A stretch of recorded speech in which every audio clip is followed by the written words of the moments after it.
Hi, my name's Benji and welcome to Dice vs Cards. Today we're looking at Roll for the Galaxy as part of our Offbeat Chronicles, a series that casts its beady eye over games I've recently got to the table and that promises to deliver only the important and only the humorous information straight in your eyes and up your ears.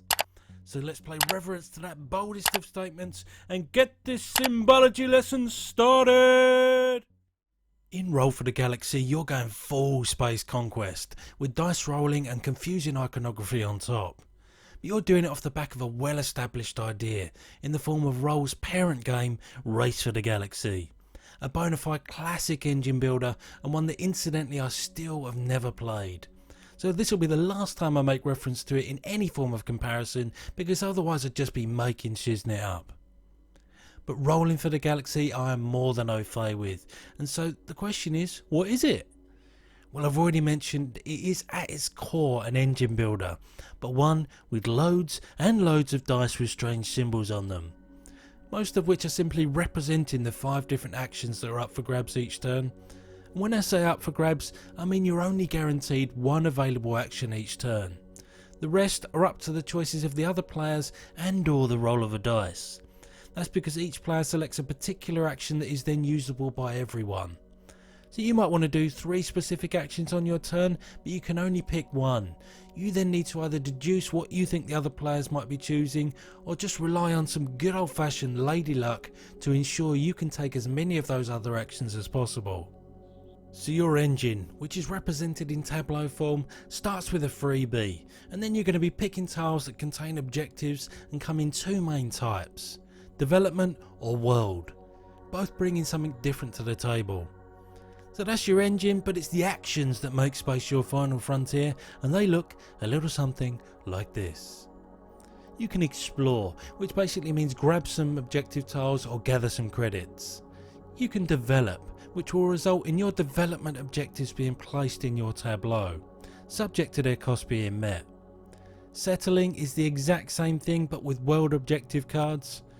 Producing is generating the resources onto your tiles, and finally shipping is simply collecting those resources to your pool.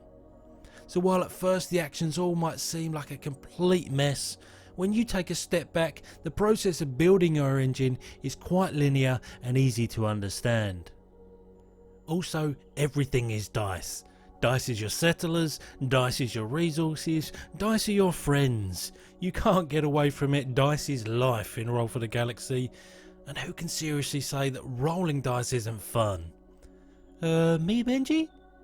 Well then, with the greatest of respect, what the Donald Duck are you listening to this sermon for?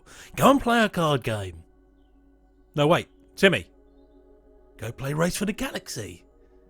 When inspiration hits you, you just gotta roll with it. This is one of those games that I fully accept as a good one, but it's definitely a bumpy ride getting there.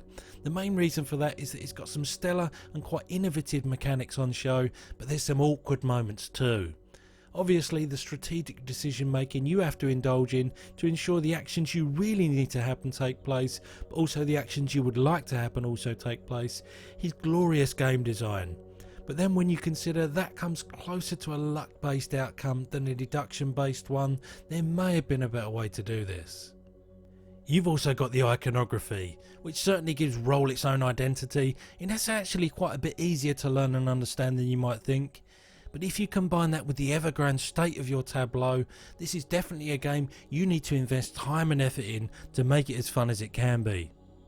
So in summary, I can use the words flawed and genius when describing this bad boy, and trust me when I say that's a compliment, because I'd rather that than generic quality or some other bland platitude.